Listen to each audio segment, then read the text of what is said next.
Kurt Bardella is with us now to talk more about it. The whole room wasn't laughing, but it does beg the question, and welcome to you, Kurt, as always. People who are not satisfied with the ticket right now, if it's Biden, Trump, are looking for a third option. What would you tell those people who are on the fence about RFK Jr. and what he has to offer? And does he pose a real threat?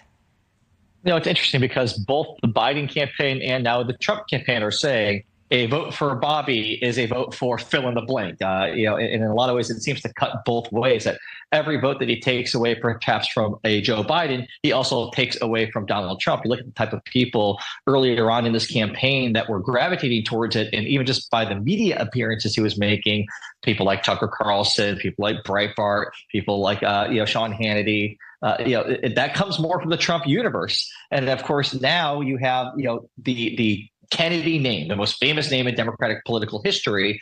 So there's concern that he's going to pull from the Biden campaign for people who are disaffected and not particularly pleased right now with Biden, particularly the vulnerability that he has right now with everything happening in the Middle East. A lot of younger, more, quote, progressive voters are unhappy, disenchanted with Biden.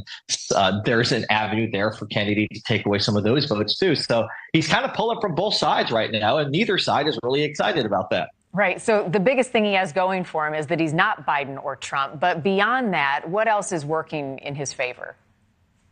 Well, I think that he's got to do a little bit more now than just stay in those kind of, he's polling anywhere between 14-16% at any given place. Like, obviously, the most important thing is getting on the ballot and qualifying to be on the ballot, particularly in the states that matter most, like Michigan, North Carolina, Wisconsin, Arizona, Nevada, et cetera, Georgia. If he's not on the ballot, none of this really matters. It's all performative. And so his focus right now, more than anything, should be having enough signatures, doing what you got to do to qualify in those respective states.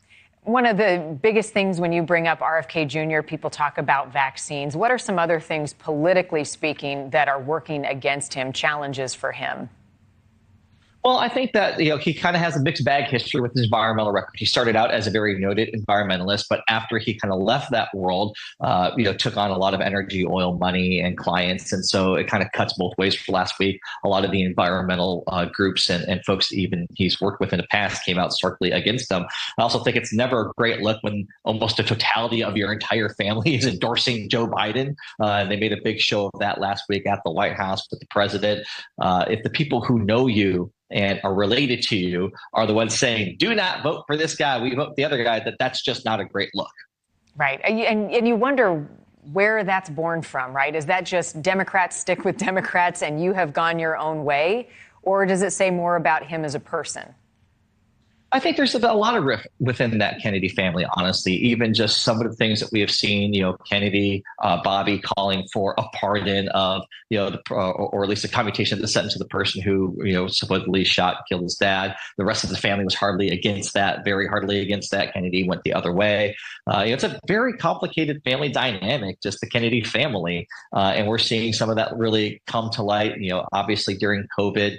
His stance on vaccines was completely contrary to where the rest of that family was. And that was another point of contention. A lot of them have publicly over the last couple of years spoken out saying, please, Bobby, take a step back. This is not indicative of what we feel or what our family feels or what our father may have felt. And so, again, this is all just kind of going to air out in public as this progresses. It's a fight to be part of the conversation, which he appears to be, a fight to get on the ballot, and now apparently a fight to get on that debate stage. Kurt, as always, nice to see you. Thank you for stopping by. Happy Monday.